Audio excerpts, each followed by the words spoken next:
we're good, we're better now. I am so excited to be here to moderate this incredible panel of artists and culture creators in the city of Newark, so I will just call them up one by one.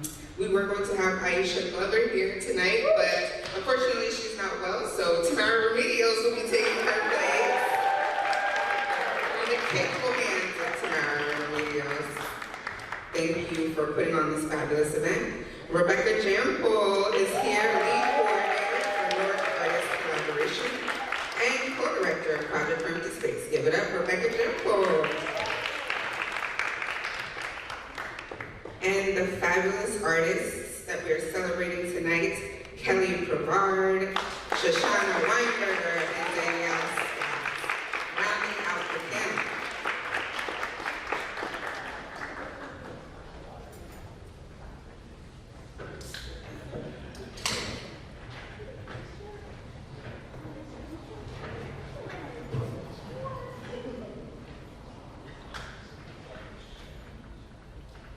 Wow, women power. Okay, happy Women's History Month, everybody. So I have to start this out by saying the name of my ancestor, who I am here standing representing Victoria Clark Willow Craig, who's pictured in Danielle Scott's mural. She was a member of Black Women in Visual Perspective, so shout out to my mother. So the Harriet Tubman Monument, we're celebrating Harriet today, and all day, every day. And so that monument was a profound representation of women power. And we, at this panel, we chose the title that Mia X so eloquently spoke. She made up her mind to get free. So I want to start off the panel to ask each of our representatives to share about what you do and what does freedom mean to you, or getting free. What does that mean to you? What does it feel and look like as a woman in 2024? We'll start at the end with Shoshanna. Thank you very much. Wonderful to see everybody. I think 2024, freedom is being able to move in and out of space without having to think about it.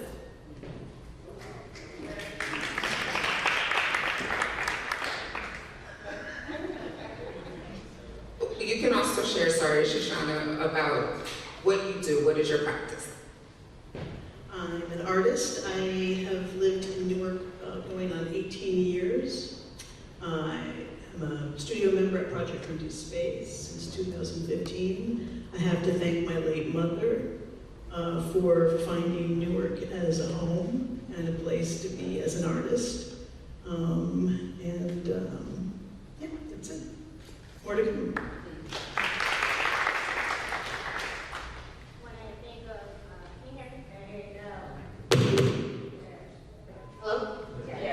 When I think of freedom, I actually think of the image of Alita Caldwell. And 1997, I graduated from Arts High School, and I was interviewed by the Star Ledger for being a young nonconformist who decided not to follow the rules when it pertained to creating art. And I think in my practice now, I do the same thing, where I try my best to tell stories of the truth, stories that are going to make you uncomfortable, stories that are going to disturb you, and those are the things that I learned from the women that are in my mural. I'm Danielle Scott. I'm from Jersey City. I am a graduate of Arts High School, and three of the women that are a part of the mural, Bisa Washington, who's present here right now. She started mentoring me at the age of 14. Gladys Barker Grauer. She became my mentor during that time when I was 14, 15 years old. And my first mentor, of course, was Alita Caldwell, who was the principal, who decided one year not to be a principal and to take on 6 nonconformist art students and teach us in this brilliant big basement of Arts Arts High School, and that's where we learned from her.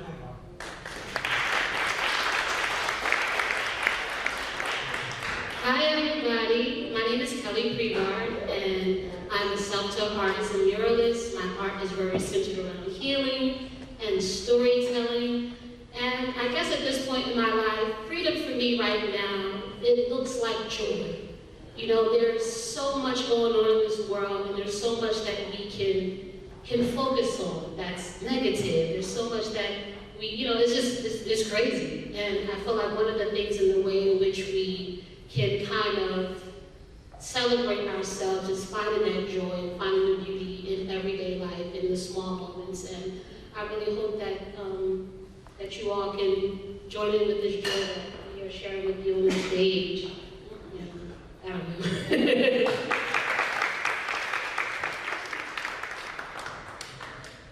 Good evening, everybody. I'm Rebecca Jampol. I'm the co-director of Project Empty Space.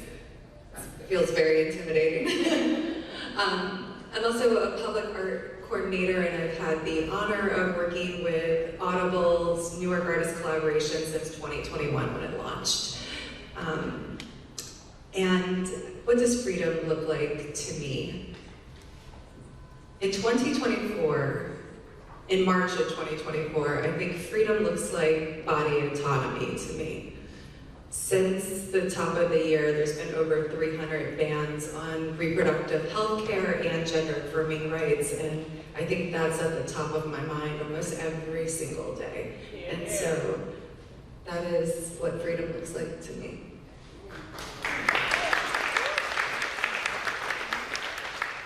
I forgot to say, I'm also a mom of a 5-year-old and a 5-month-old, and that is probably why I haven't had a brush through my hair today. You look good, girl. Thank you.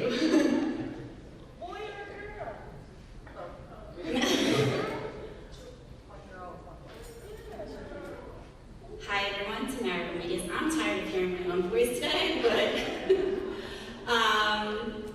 I'm in my role at Audible. I'm the Director of Neighborhood Activations, and part of our goal is to, since Audible came to Newark in 2007, is to help support a thriving, vibrant community. So Newark Artist Collaboration gets to be a part of it, and helping sustain our businesses and our neighborhood around our headquarters. What freedom looks like to me. Most of you know me as an entrepreneur and a community leader in Newark, and now in this role, I say freedom is getting to be my authentic self and be at new tables and still being me, and still advocate for creatives, still advocate for small businesses, and that's what freedom is to me. That's so important. And I'll just say freedom to me is rest, okay? Because we all don't get enough of that. Rebecca and Tamara, the Newark Artist Collaboration with Audible has just been incredible, and it's such a huge impact on the downtown neighborhood. And I was not aware that 70% of the artists as a part of that collaboration are women. So how do you feel about that in terms of challenging the industry of a male-dominated artist, mural artist?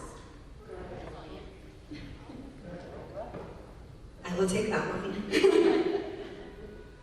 Yeah, so historically women are, in the lower percentage of the art industry. Women were not really welcomed into the gallery space until the 80s and 90s, and that was mostly through feminist work. So it wasn't saying, hey, you're invited to the table. We were like, we are coming to the table, breaking down the doors for it. And so part of my ongoing practice as an arts practitioner, as somebody that's working in the industry, is to make intentional space for women identified artists, and that's been through a variety of ways.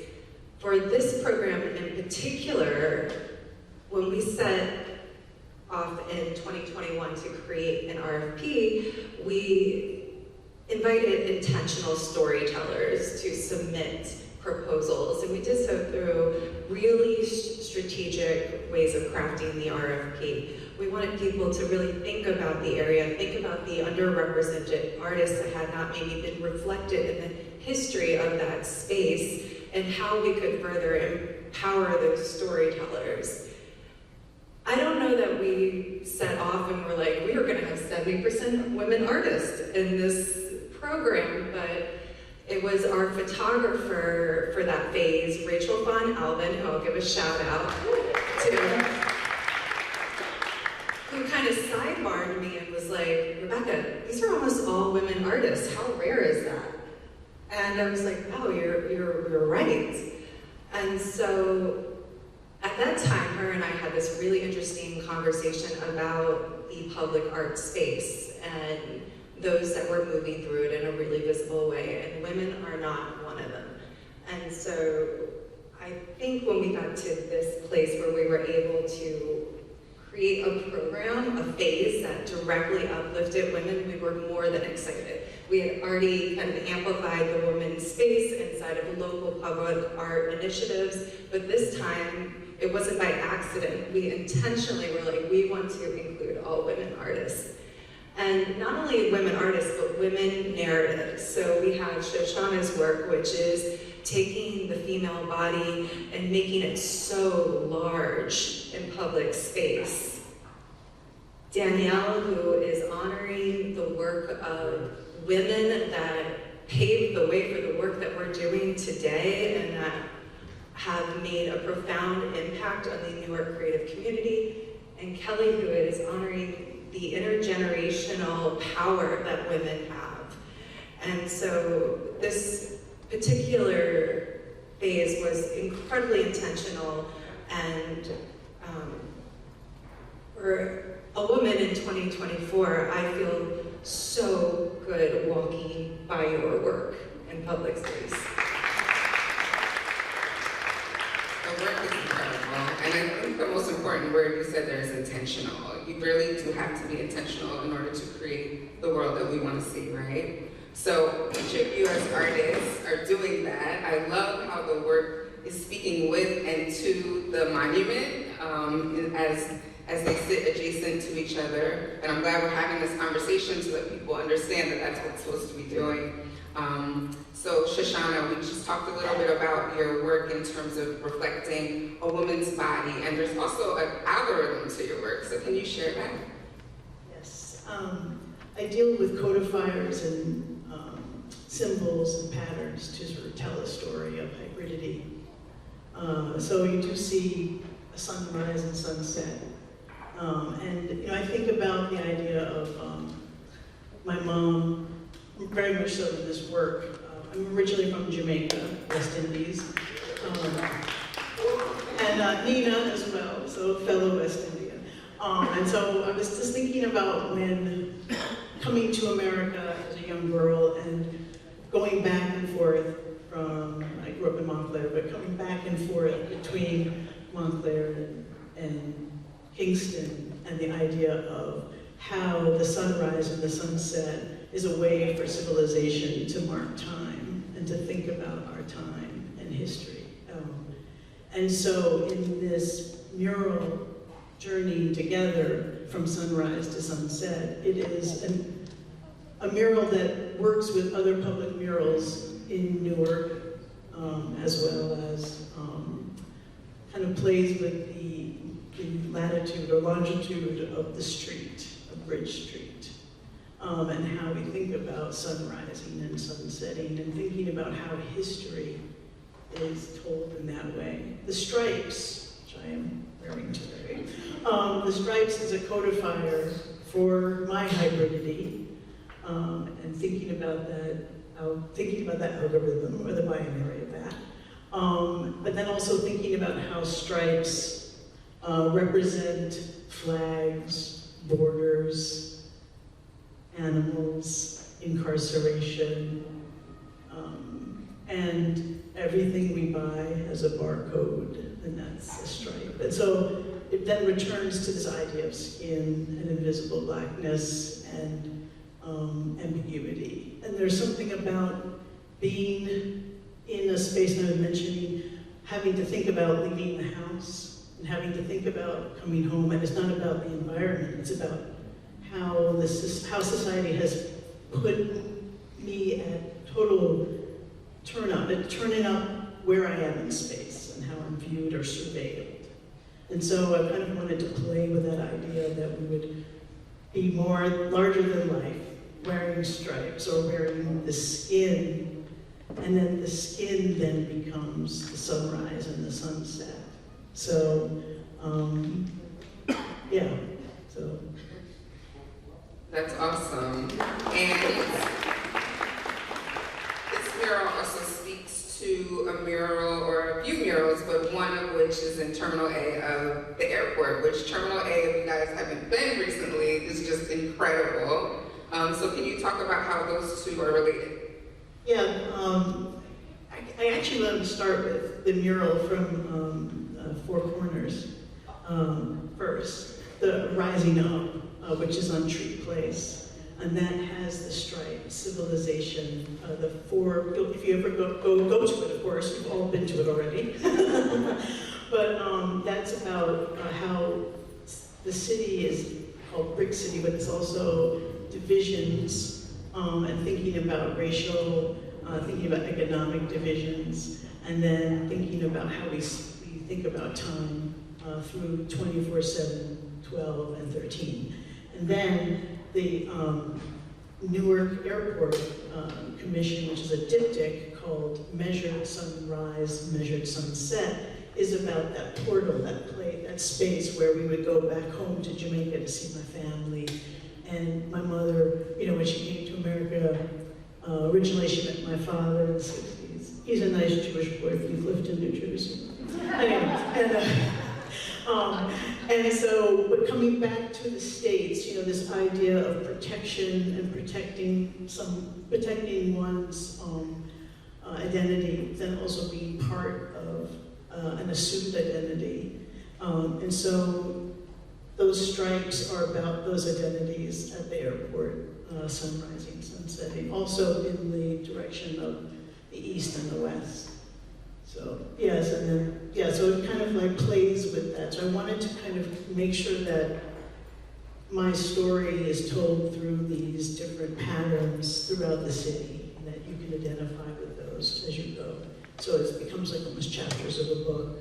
And then the panels, they're in windows, and I thought of them as sort of storyboarding and how they're sort of assembling, gathering, convening, marching, and thinking about Harriet Tubman and how important the skies were.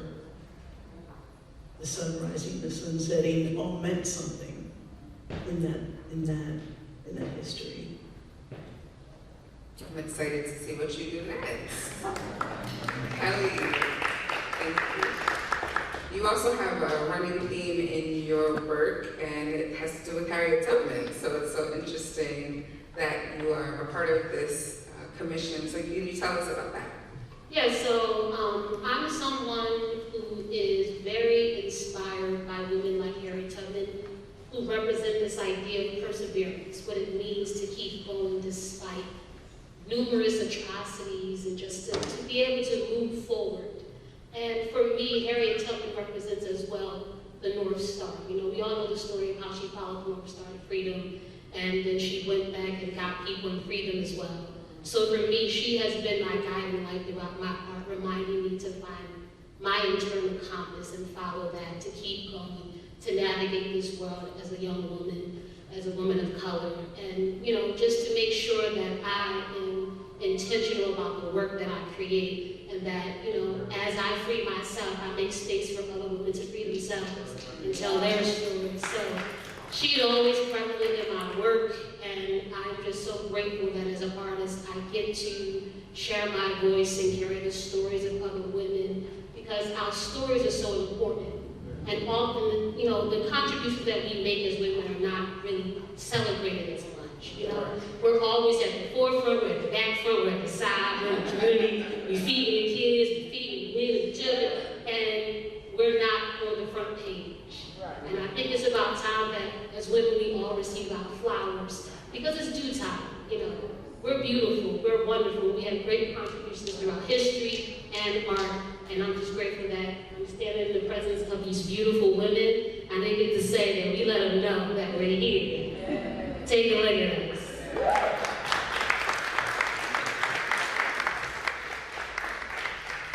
And your mural also features an intergenerational theme, which I love, representing the past, present, and the future. And you also were able to work with the North South students, I believe, which is where your mural is. Can we talk about that? Yes, so first, the funny thing, the inspiration for the mural came from an actual dream that I had. I had a dream that I brought Harriet Tubman through time, and that we liberated all women from like a jail cell.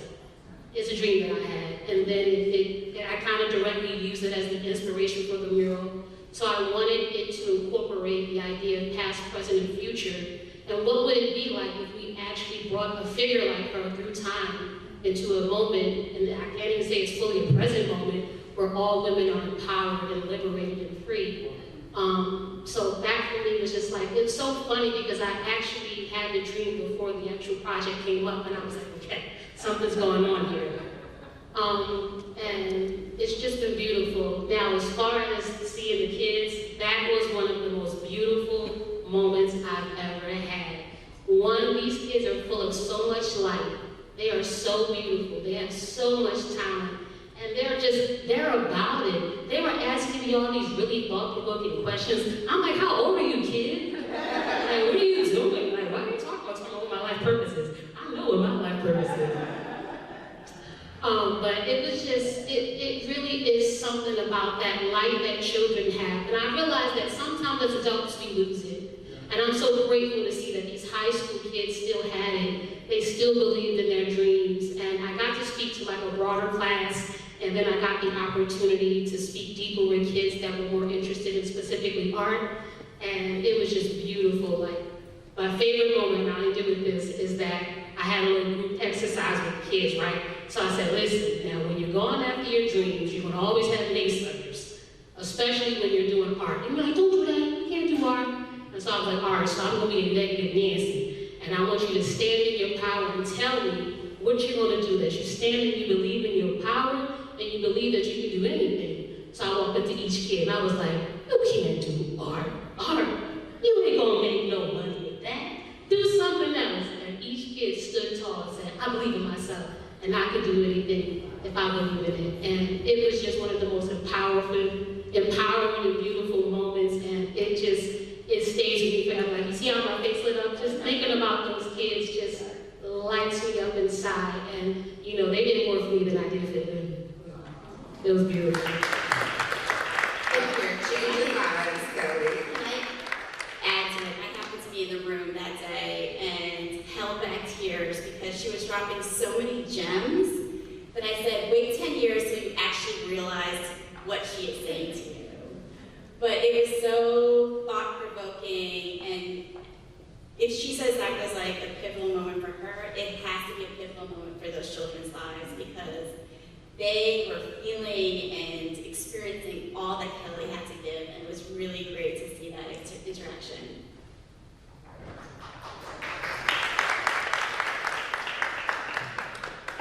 Danielle Scott, Black Women in Visual Perspective. Black women in visual perspective.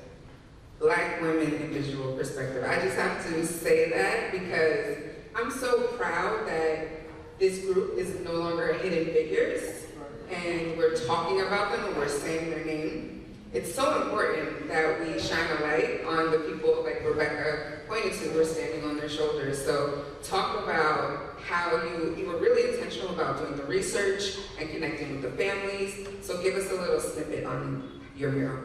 So in high school, I learned about Black women and visual perspective, of course, because Miss Caldwell, Lisa Washington, and also Miss Brower were my mentors. And I heard the stories, and I was really intrigued by it. I'm one of those people who, as a child, didn't play with children, where I wasn't around little kids. I was sitting underneath my grandmother and my grandfather. And it was always my elders. I was always intrigued by their stories and what they had to say. So when Ms. Caldwell, Ms. Grower, and Ms. Washington became my mentors, I was in heaven. I loved it. So Ms. Caldwell started telling me about this group, and then Ms. Grower told me how it was formed. And Ms. Grower formed Black Women and Visual Perspective because she wanted women artists to understand the importance of, one, being an artist, two, being a mother, three, maybe a wife, because she would laugh about it, and then the other one being a teacher. So they all have something in common. They were all mothers outside of Ms. Caldwell, but I'll get to that because she's a mom in a different way. They were wives and they were artists. They were professors. They were all teachers. And she created a space for all of them to come there and not give up being an artist, along with being a mother, along with being a teacher, along with being a wife, and that was her goal. It was the most important thing to her to create a space for that, so they wouldn't give up on their craft. So that's my knowledge of Black women and visual perspective, and it was formed with all the women. Actually there's a couple more that are not a part of the mural. So it was Ms. Grower, your mom, we have Vicki Craig. We have, of course, Gladys Parker Grower, you have Ms. Caldwell, you have Lisa Washington, you have Nettie Thomas. You also have Camille Billups, Janet Pickett Taylor. So there were so many. And then I know at the end of it, there was also Russell. So then there was a male who started becoming a part of it. And the thing was, they would create these pieces and they would bring them to Ms. Grower's gallery on Bergen Avenue, and somebody would purchase it and then they would buy more supplies. So it was a way of trading art with each other, building the community, and keeping everyone close. And that's one of the reasons why I wanted to honor that, just her legacy in that, and creating, and just, I don't know if I said it, it was one of the first galleries to be opened in Newark. And it was opened by the first. And Ms. Grower's daughter is in the back, Ms. Baskerville, Tony, she's in the back, and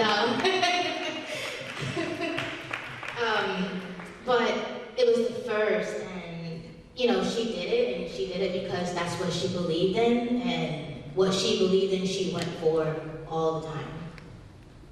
It's beautiful how you represented them, and I love how they're also in their younger selves. It's so interesting to see that, and you incorporated their artwork, which is incredible. But you talked about motherhood and carving out space to be an artist, so I'd love to hear also from Rebecca, who talked about being a mother. How do you carve out that space to be an artist and be a mother, or wife? So I am a mother of 3. My oldest is 22, Jacob. My daughter is 21, Eden, and I have a 7-year-old, Noah. I had to learn to balance being a mother. Also, I've been teaching art. I'm an art teacher, so I follow in the path of many of my mentors. I've been teaching for 23 years in Jersey City. I would create in my space or my apartment with them. My kids were always with me at art events. They would go to Ms. Grower's things, anyone's things, they would tag along, and I just learned that, they have to come with me.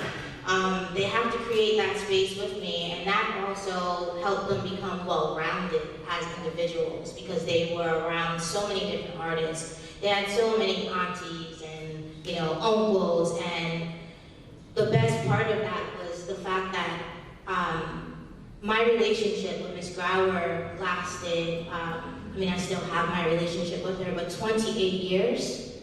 And my children grew up in that house with her, so they were able to go in and laugh and get to know her and be around her. Same thing with Ms. Caldwell, same thing with Ms. Washington, Ms. Thomas, so they were able to be a part of that, so they know how to approach someone, an artist. So it was hard to balance, I can say. When they became teenagers, I was just like, okay, well, I'm getting my own studio, I'm going to work, and if you want to come, you can come. And to tell you the truth, I actually have a studio next door to my daughter. And I love it. I absolutely love it. So.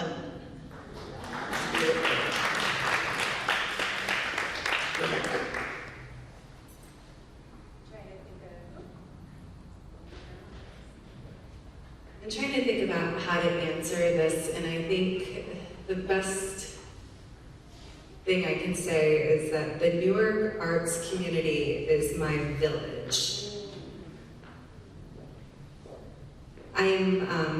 I guess I'm an entrepreneur. I run an organization, and then I have all these other jobs. With the arts, we don't know how to turn it off. We don't log off at 6. You're up all night long. Your mind chatter is happening, and life is just this thing where you're immersed in your work. There is no real beginning or end to your day. And sometimes I think, is this gonna be too hard on my kids? Because I never really log off and I'm just 100% their mother. And so what I had to do is figure out how to bring them 100% in. And my 5-year-old believes she's the other co-director of Project for Empty Space. All the studio residents are her aunties and her uncles and her best friends. Last week she was a sculptor. This week I'm not really sure. She keeps on saying the word performance and I'm like, okay, here we go. But they were 100% in the game with me, and similarly, Apollo sits on my chest when I go to openings. Adele has made a studio in my office, and it's just become this thing where we're 100% in it together. I used to be worried about being on Zoom calls and having my kids all on top of me. And that is something where I realized I was preconditioned to feel that way. I was preconditioned to feel that having kids was not acceptable for being a working woman. I was preconditioned to feel that they shouldn't be seen or heard. And so, while it's not always easy, probably also for the person on the other side of the Zoom call, and I thank all the women up here because we've had those Zoom calls.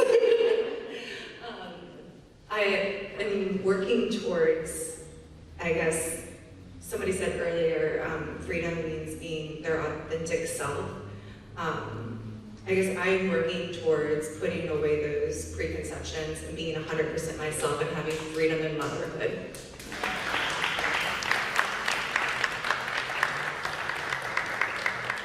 Right, you're also a mom. Do you want to chime in on this conversation? No, I feel like everyone, I share the same sentiments. My daughters have been raised coming to meetings, going to community events, art, museum, the library. There's not a space in Newark where they are not recognized. They're on a new mural. And it's something like when people question, like, why are you still in Newark? I cannot have, just like the arts community is your village, Newark is my village. They are raising my daughters as much as I am. My children's toys, this is how you know when your children come to all the things with you. My children's Barbies never worked for someone. They were all their own business owners. They were creators. Me taking a job at Audible was confusing to them. So they were like, what are you going to do, sell audiobooks? So not knowing that there's career paths and experiencing jobs and careers outside of what a business owner does was very new to them. But I have to say, like, the Newark community is one that I cannot replace and one that has embraced my children till now. So speaking of Audible, we know that Audible has been extremely intentional about investing in creative placemaking, and you're seeing the impact, but I want to know from someone on the inside, are you seeing the impact, and how is this impacting the neighborhoods? Well, let's start with the art, right? Art is, a theme that you can see in every city is art is the catalyst for so much more. So you start with the art, and then some of our second phase of Newark Artist Collaboration was called Raise Your Voice. And we put these vinyls on vacant storefronts, and we changed the way a block that looked abandoned, we changed it into this vibrancy. And then it's just taking it and intentionally putting effort into making art the catalyst for other things. In this past year, especially as I came into my role at Audible, is we engaged the art in new ways, and so we programmed around it. So our MEC has chairs at the Newark Public Library in the courtyard. We engaged with Black Swan, and we had a tea party so people can sit in those chairs and experience the chairs. Oh, I didn't hear about that. Wait a minute, tea party. I want to invite next time. We had an artist do a paint and sip at Newark Local Beer. It's connecting art in new ways to get people to stay here, enjoy here, spend money here.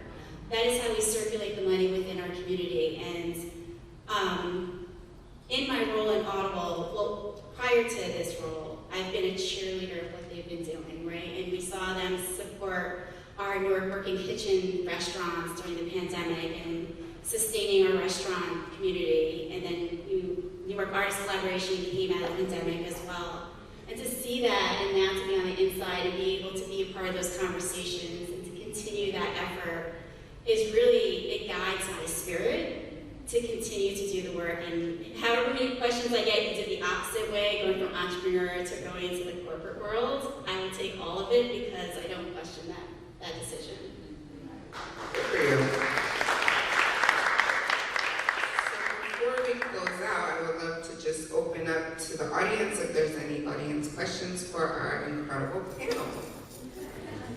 Oh, Lisa, should I come to you? I'll use my big foot. As a person who grew up in Newark and just got to see the wonderful, what we used to call Renaissance. Remember Renaissance? But downtown is wonderful. But the Newark Arts project for empty space, or just remembering Rodney Gilbert and the mural. Go up Clinton Avenue. Imagine being a little girl going to school and you walk by that beautiful mural of a little girl, the sun, the moon, the star. That's the murals. All that whole area. It's inspiring, it's uplifting. Black rocks. Oh, Yes. Clinton Avenue. Yes. Go see the mural. I miss Rodney Gilbert. Yes, all along the Clinton corridor.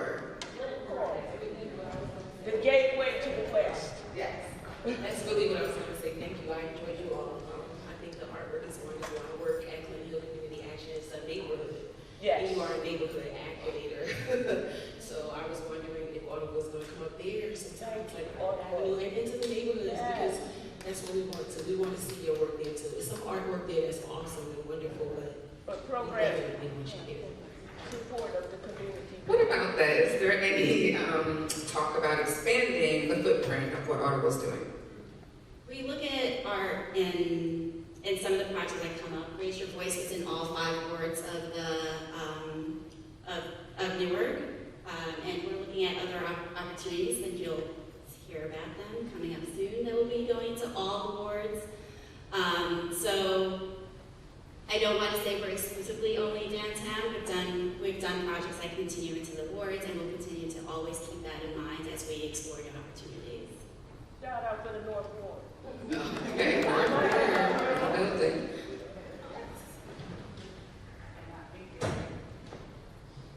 Thank you all so much for being here and for sharing a bit of your light and your magic in this space, right? I think one of the things I find particularly interesting about the artist journey is how much one can learn about themselves with each piece they create. So I'm just curious, with the piece that you have created, through this experience, what have you learned about yourself that you didn't necessarily know or see before?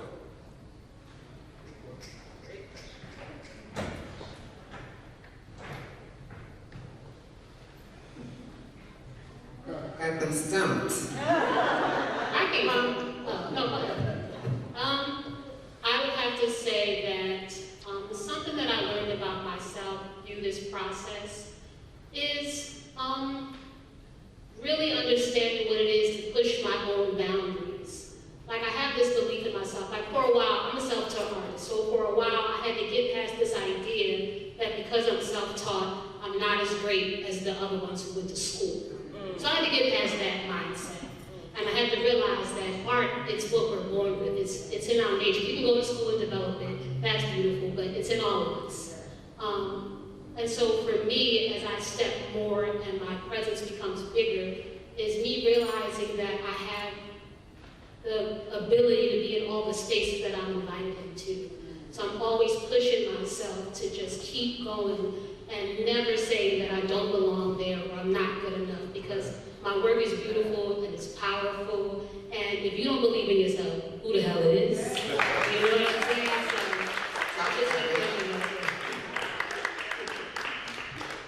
I love that. Yeah, I would say doing these projects has made me feel seen, and as an artist, always feeling on the periphery of everything. Newark has been a place where my visual intentions are felt, and I can connect with people. I'm a two-dimensional artist that does other site-specific installations, so to have this kind of public voice, it's a lot of time on the computer. I just wanted to put that out there. I've learned Illustrator, not very well, but I know what a vector file is. CMYK, or is it RGB? Just tell me. So like, but you know, in terms of being in this town, I always feel like it's a very female forward, if that makes sense. And you know, being at Project for New Space, where there's 2 female co-directors, and the space is a safe space for everyone. And in a place that I've always never felt, not in Newark, but in life, always felt like the odd one, or the one, you know, that didn't kind of quite fit in, or was raised to make things out of nothing. And I have to give that to my mother, who was also an artist. Also went back to school, got her BFA, got her MFA, made Newark home, you know, and lived between both places. And I think that these murals are informing me about who I am and allowing me to tell the world that. So definitely, yeah.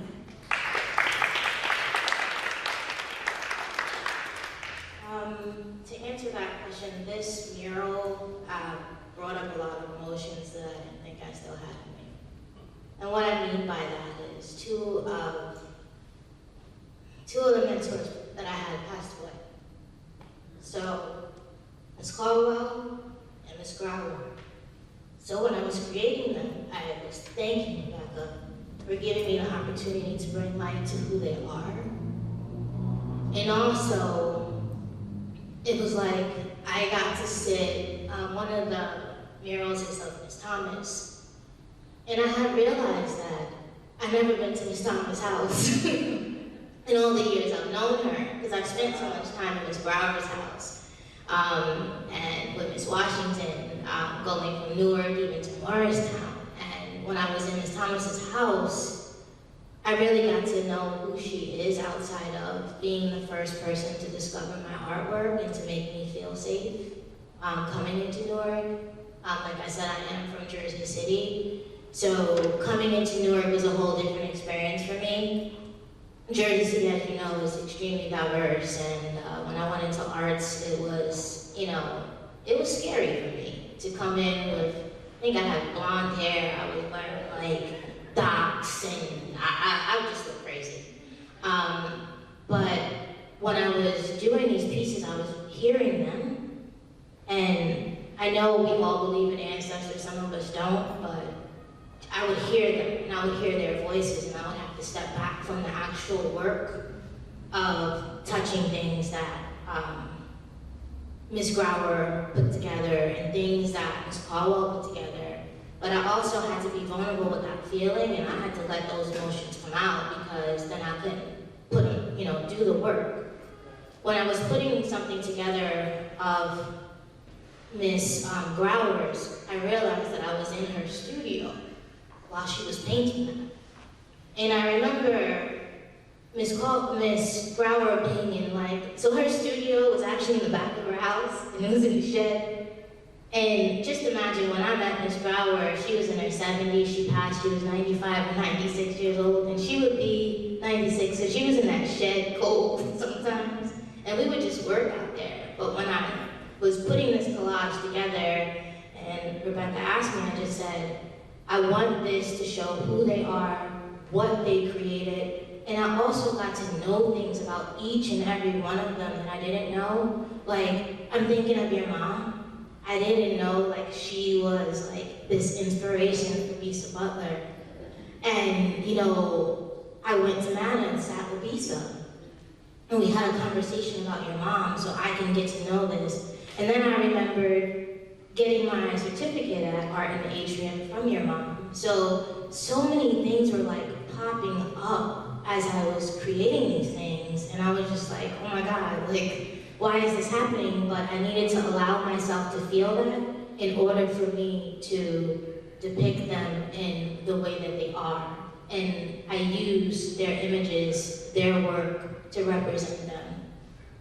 We have Miss Washington here, and I had so much fun working on Miss Washington's, and Miss Washington's mural is her exact personality, and the personality I've known since I was 14 years old, when I was her studio assistant, and I would bead her work, and I would go from Newark to Morristown. So I can tell you that, you know, that's what this mural did to me. It just made emotions come up that I guess I never knew that they were still there, because when someone, you know, they pass away, it's like you feel like you lose them, but then again, you actually don't, because they're right there with you. And they're in my studio. Like, I have Miss Brower's drafting table that I used to sit with work, and I have Miss Caldwell's easel. So their energies are in there, and I'm just, sometimes it's too intense, so I have to come out with this honor them, and thank you for that.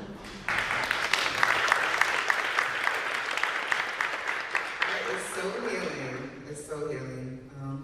Any other questions before we? Yes, please. The mic.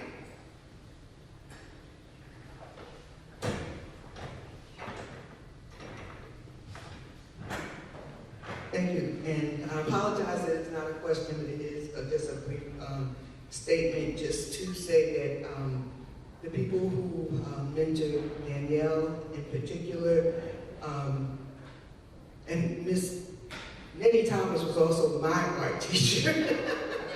But they were brave women, and I don't want us to forget that, because 50 years ago, when my mother was organizing women artists, what we know now totally did not exist.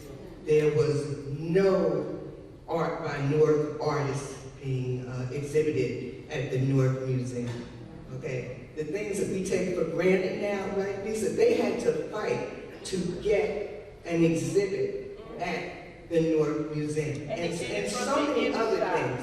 They did it from the inside.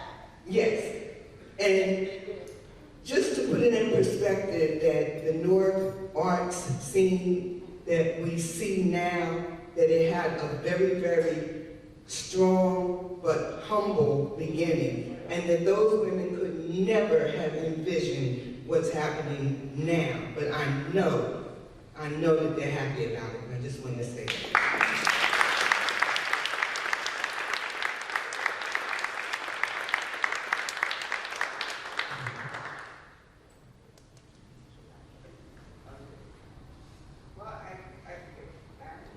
Brings us to the end of our panel. Thank you guys for being here. Thank you, each of you, for sharing yourselves so vulnerably throughout this process and also tonight. And we appreciate everyone for coming. Thank you to Audible and the Newark Artist Collaboration, and have a great night.